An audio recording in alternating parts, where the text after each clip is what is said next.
थे। और जब भी बातचीत होती थी तो ऐसा कोई भी चीज़ नहीं लगता था हम लोगों को। और हमारे जूनियर से भी मैंने इसके बाद बहुत पूछताछ किया। उन लोगों ने भी बताया कि ऐसा कोई चीज़ डिप्रेशन में नहीं था। उसने कहा भाई आदेश हो, जो भी होगा आदेश, उसको हम वेलकम करेंगे। अतुल सुभाष पेशे से एआई इंजीनियर थे और उन्होंने जब किया तो उसके बाद एक नोट उनके पास से बरामद हुई है जिस पे लिखा हुआ था जस्टिस इज ड्यू, और उन्होंने अपने परिवार के अलावा कई लोगों पर आरोप लगाए हैं। हमारे साथ उनके वकील मौजूद हैं दिनेश मिश्रा जी, उनसे जानने की कोशिश करेंगे। दिनेश मिश्रा जी, कब से ये केस चल रहा था यहाँ पर और कब से आप इस केस की हियरिंग्स को देख रहे हैं और क्या कुछ था केस का स्टेटस? देखिए, ये केस जो है ये जुलाई में 29 जुलाई को जो है इसका फैसला हुआ। 29 जुलाई 2024 को इसका फैसला हुआ।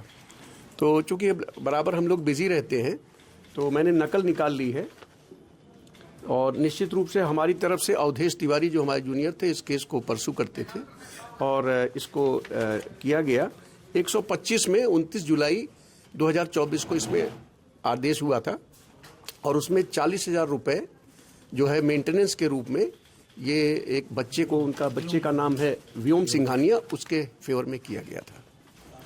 क्या लगता है आपको, जिस तरह से जो कॉज ऑफ डेथ है, जो सुसाइड की बात की जा रही है, उसके पीछे क्या आपको कॉज लग रहा है? कब आखिरी बार आपकी बात हुई थी अतुल से और कब आखिरी बार वो यहाँ पर आए हुए थे? यहाँ पर आखिरी बार देखिए वो जून में आए थे और जून के बाद से ये फैसला जब हो गया 29 जुलाई को तो उस समय भी वो नहीं आए थे। और जब भी बातचीत होती थी तो ऐसा कोई भी चीज़ नहीं लगता था हम लोगों को। और हमारे जूनियर से भी मैंने इसके बाद बहुत पूछताछ किया। उन लोगों ने भी बताया कि ऐसा कोई चीज़ डिप्रेशन में नहीं था। उसने कहा भाई आदेश हो, जो भी होगा आदेश, उसको हम वेलकम करेंगे। और बाद में ये बाई पोस्ट जो है शैलेश शर्मा हमारे जूनियर है, उन्होंने इस जजमेंट की कॉपी उनको पोस्ट किया था। अतुल ने के बाद एक आरोप लगाया, उनका कहना था कि डेट्स बड़ी जल्दी जल्दी मिलती थी। कुछ आरोप कोर्ट्स पर भी लगे हुए हैं, जज पर भी लगे हुए हैं, उनके पेशकार पर भी लगे हुए हैं। तो कैसे देखते हैं इन आरोपों को जो अतुल द्वारा लगाए गए हैं? देखिए, ऐसा था कि ये जो न्यायिक प्रक्रिया है इसमें जज वगैरह भी बंधे होते हैं। ऑनरेबल हाई कोर्ट से भी इसमें डायरेक्शन था कि इसको जल्दी से निपटाया जाए। और अगर रूटीन वे में आइदर पार्टीज आती हैं कोर्ट में तो ऐसा, हालांकि अब इन्होंने लिखा हुआ है that is subject to investigation कि उसको अब इसके बाद में जो लोग भी उसके मुकदमा है उसको इन्वेस्टिगेट करेंगे।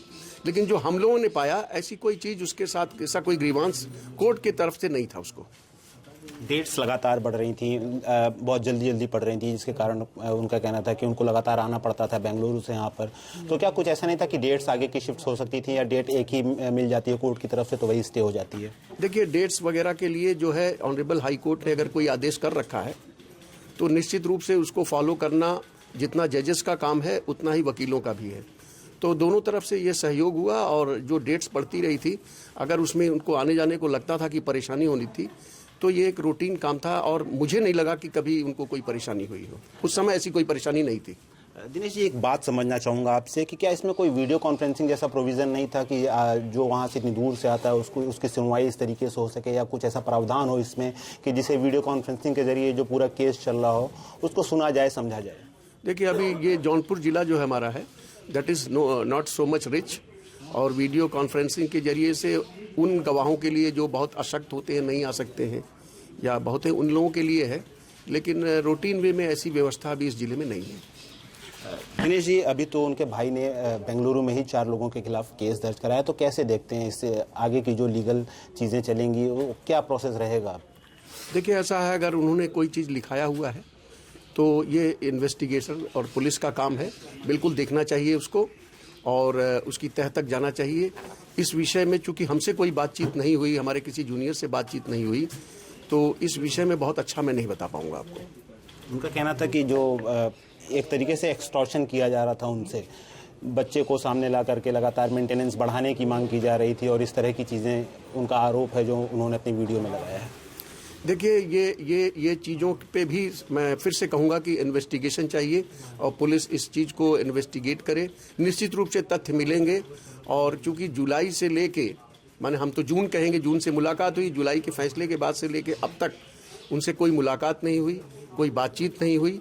और वो किस वजह से डिप्रेशन में आए तो अगर उन्होंने लिखा है तो ये सब्जेक्ट टू इन्वेस्टिगेशन है, इन्वेस्टिगेटर को इसकी जांच करनी चाहिए। और जो जजमेंट दिया गया तो उसको आप किस तरह से देख रहे हैं? जजमेंट तो देखिए, जो पत्रावली पे जो जी चीज़ें उपलब्ध थी और जो भी चीज़ की थी इसमें मैं यही कहूँगा जजमेंट ठीक है। एक चीज़ हो सकती है कि 40,000 रुपये अगर ज़्यादा थे तो उसके लिए निश्चित रूप से एक उसका रिवीजन होता है।